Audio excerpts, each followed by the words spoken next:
ना ये दुष्ट रहेगा, ना इसके दुष्टता की कोई इच्छा रहेगी। बाणासुर, तुम अतिथि बनाकर लाए हो तो अतिथि रूप में सत्कार करना सीखो। जानते हो ना, अतिथि का अपमान पाप है। अतिथि अपमान करे तो वो ठीक, और मैं उसका उत्तर दूं तो वो पाप। आप मुझे व्यवहार बदलने की सीख दे रहे हैं गणेश जी, किंतु आपका अपना व्यवहार आपको शोभा नहीं देता। जाइए वहां आराम से कोने में बैठे रहिए। जाइए वहां आराम से कोने में बैठे रहिए।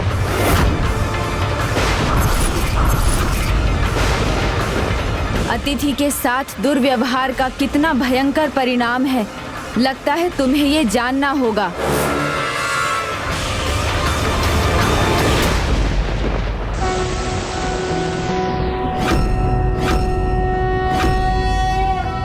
ओम नमस्ते गणपते त्वमेव प्रत्यक्षं तत्त्वमसि त्वमेव केवलं कर्तासि त्वमेव केवलं धर्तासि त्वमेव केवलं हर्तासि त्वमेव सर्वं खल्विन्दं ब्रह्मासि।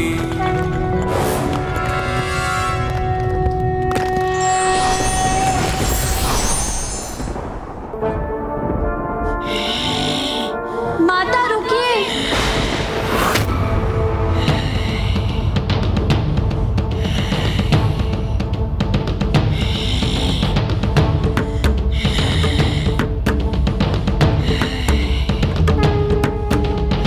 ओम एकदंताय विद्महे वक्रतुंडाय धीमहि तन्नो दन्ती प्रचोदयात्।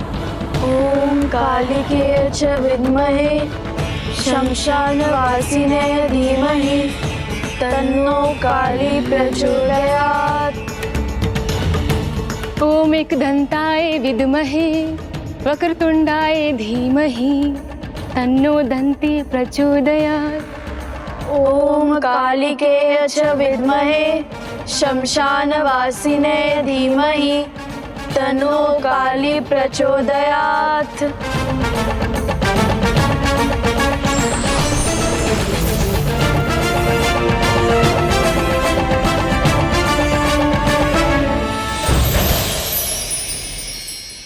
माता, आपके पुत्र उस दुष्ट को पाठ सिखाने में पूर्ण रूप से समर्थ हैं।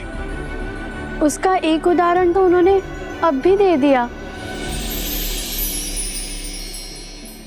अब वो कोना दिखाओ बाणासुर, जहाँ तुम चाहते हो मैं बैठूं। दिखाओ वो कोना जिसमें मैं समा सकता हूँ। गजाननं भूतागणाधिसेवितं कपित्थजम्बुफलचारुभक्षणम्। इसमें मैं तुम्हारी कोई सहायता नहीं कर सकता। तुमने गणेश का अपमान किया है, इसका परिणाम तुम्हें स्वयं भुगतना होगा, क्योंकि तुम भूल गए गणेश ही नहीं, मेरे किसी भी गण का अपमान स्वयं मेरा अपमान है।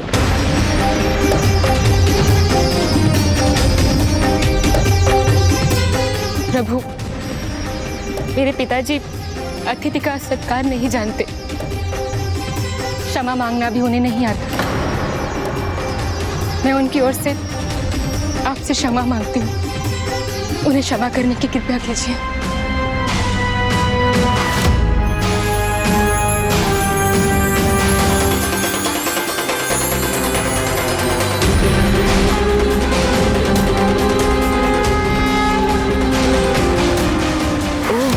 तो ये संकेत है माता कामाख्या का।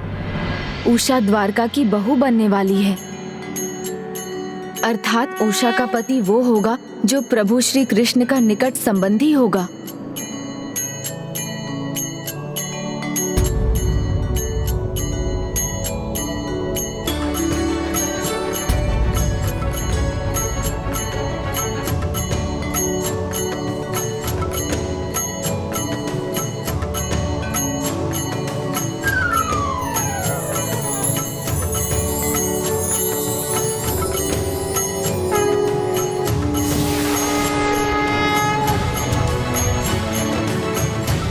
प्रभु, मेरी प्रार्थना सुनकर मेरे पिताजी पर कृपा कीजिए।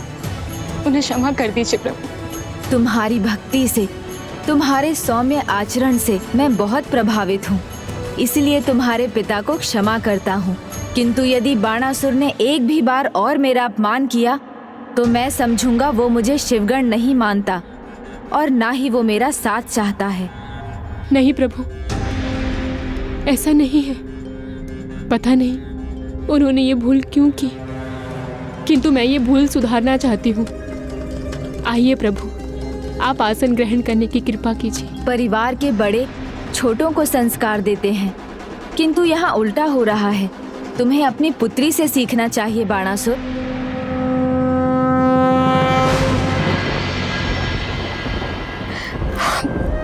क्रोध को त्याग करके भोजन कीजिए।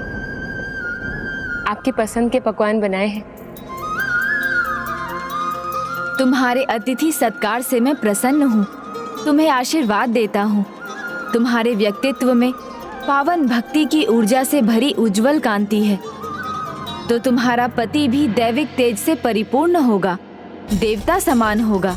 तुम धर्मनिष्ठ हो, प्रभु सत्ता में तुम्हें आस्था है, इसलिए तुम्हारे पति के माध्यम से भगवान के एक रूप से ही तुम्हारा संबंध स्थापित होगा। पुत्री के लिए पति का चुनाव करने का अधिकार तो पिता का है, इसलिए उषा के पति का चुनाव मैं करूंगा। प्राणी की नियति उसे उस दिशा में ले ही जाती है जहां उसे जाना होता है। वही उषा के जीवन में भी होगा बाणासुर। तुम रोकना चाहोगे तो भी उसे नहीं रोक सकोगे।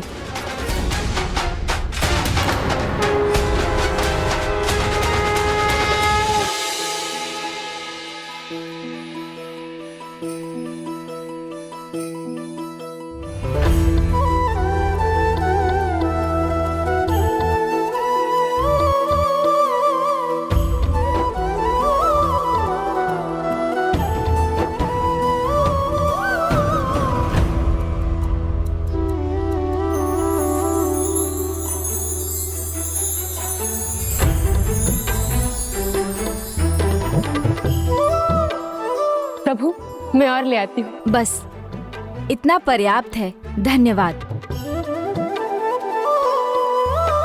क्या हुआ अनिरुद्ध, इतने समय के बाद अपने पितामह से मिलने आए हो, फिर भी कहीं और ही खोए हो? वो मुझे लगा कि जैसे मैंने किसी को देखा। जैसे जीवन में हर बात का कारण होता है, इस बात के पीछे भी कोई ना कोई कारण अवश्य छुपा होगा।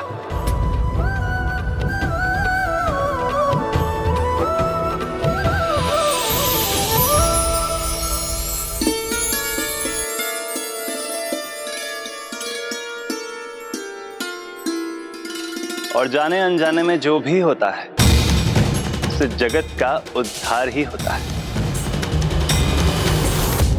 स्वामी, उद्धार कीजिए हमारे पुत्र का। मेरी गुहार सुनिए प्रभु। देवी, दीर्घायु के अलावा भी उद्धार के और भी कई अर्थ हैं, जैसे पाप का अंत, अधर्म का नाश, कारों का क्षय और मोक्ष प्राप्त होना। तो हमारे पुत्र का उद्धार कैसे होगा प्रभु? व्यक्ति के कर्म ही उसके भविष्य का निर्माण करते हैं देवी।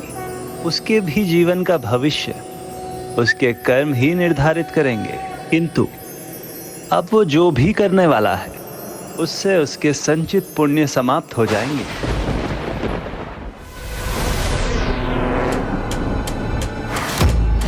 अपार शक्तियों का स्वामी हूं मैं, शक्तिशाली नरकासुर हूं मैं। हे गजानन, माता पार्वती के नंदन, हे विघ्नहर्ता गणेश, इस दुष्ट से हमारी रक्षा कीजिए प्रभु। अतिथि को वैभव से नहीं वरन सेवा और प्रेम से प्रभावित करना ही सच्चा आतिथ्य है।